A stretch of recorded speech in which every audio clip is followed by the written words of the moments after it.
গতকাল রাত থেকে একটা কথা খুব মনে হচ্ছে।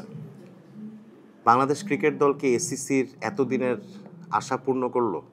আপনাদের মনে হতে পারে বাংলাদেশ ক্রিকেট দল নিজেদেরকে বিদায় করলো কিভাবে? হ্যাঁ, নিজেদের কিন্তু বিদায় করলো। ১৩৫ রানের জবাবে ব্যাটিং করতে নেমে এলোমেলো ব্যাটিং, ছন্নছাড়া ব্যাটিংয়ে ১২৪ রানে থেমে গেল বাংলাদেশ। গতকাল রাতেই বাংলাদেশ নারী ফুটবল দলের তারকা ফুটবলার ঋতুপর্ণা চাকমার একটি ফেসবুক পোস্টে চোখ আটকে গিয়েছিল। সেখানে ঋতুপর্ণা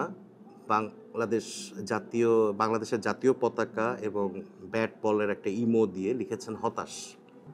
ঋতুপর্ণা বাংলাদেশের লাখো ক্রিকেট প্রেমীর মতো তিনিও টেলিভিশনের সামনে বসেছিলেন বাংলাদেশের জয় দেখতে, বাংলাদেশ এশিয়া কাপের ফাইনালে খেলবে এটা দেখার জন্য। কিন্তু সব কিছু তো চাইলেই পাওয়া যায় না। বাংলাদেশ জাতীয় ক্রিকেট দল ফাইনালে উঠতে চেয়েছিল কিনা সেটাই হচ্ছে আসল কথা। গতকাল ম্যাচটি শুরু হয়েছিল যখন, তার কিছুক্ষণ পরে আমি অফিস থেকে বের হই। যখন আমি অফিস থেকে বের হই তখন বাংলাদেশ ক্রিকেট দল বোলাররা পাকিস্তানের উপর রীতিমতো ডমিনেট করছে। 2-3টে উইকেট পড়ে গিয়েছে। একটা জয়ের সুবাতাস কিন্তু পাওয়া যাচ্ছিল। আমি যখন রাস্তা ধরে যাচ্ছিলাম তখন প্রচুর মানুষকে দেখছিলাম ইলেকট্রনিক্সের দোকানের সামনে দাঁড়িয়ে ম্যাচটি দেখতে।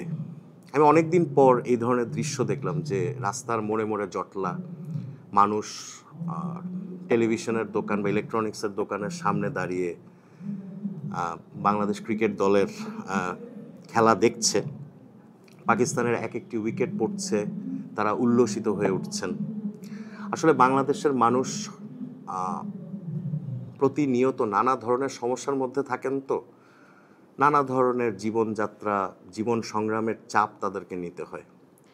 সেজন্য তারা তীর্থের কাকের মতো অপেক্ষা করেন দেশের একটি সাফল্য, বাংলাদেশ ক্রিকেট দলের সাফল্য, বাংলাদেশ ফুটবল দলের সাফল্য।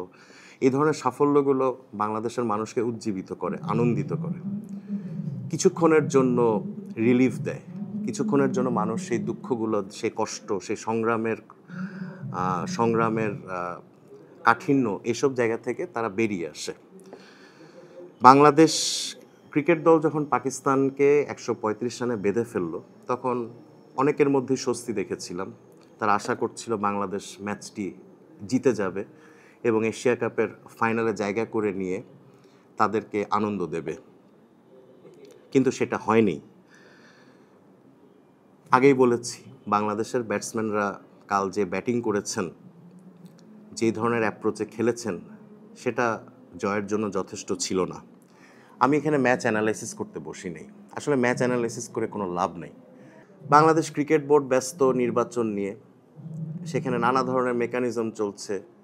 বাংলাদেশ আগামী মাসে নির্বাচন, আপনারা জানেন। তো বাংলাদেশের ক্রিকেট প্রশাসকদের এসব নিয়ে ভাবার সময় আছে কিনা সেটা নিয়েও কিন্তু সন্দেহের যথেষ্ট অবকাশ আছে। যাই হোক, আলোচনা দীর্ঘায়িত করব না। বাংলাদেশ বাদ পড়ে গেছে এশিয়া কাপ থেকে, এটাই নিয়তি ছিল হয়তো বাংলাদেশের। এশিয়া কাপের রোববার ফাইনালে ভারত এবং পাকিস্তান মুখোমুখি হবে। ভারত পাকিস্তান এবার এশিয়া কাপে 2টো ম্যাচ খেলেছে, 2টো ম্যাচেই পাকিস্তান হেরেছে, খুব সহজেই ভারতের কাছে হেরেছে। ফাইনাল আশা করব যে পাকিস্তান সামান্যতম প্রতিদ্বন্দ্বিতা আনতে পারবে, প্রতিদ্বন্দ্বিতামূলক ম্যাচটি হবে এবং মানুষ জিনিসটা উপভোগ করবে। আসলে অন্যের খেলা উপভোগ করা ছাড়া বাংলাদেশের ক্রিকেট প্রেমীদের এই মুহূর্তে আর কিছু করণীয় আছে বলে আমার মনে হচ্ছে না। ধন্যবাদ।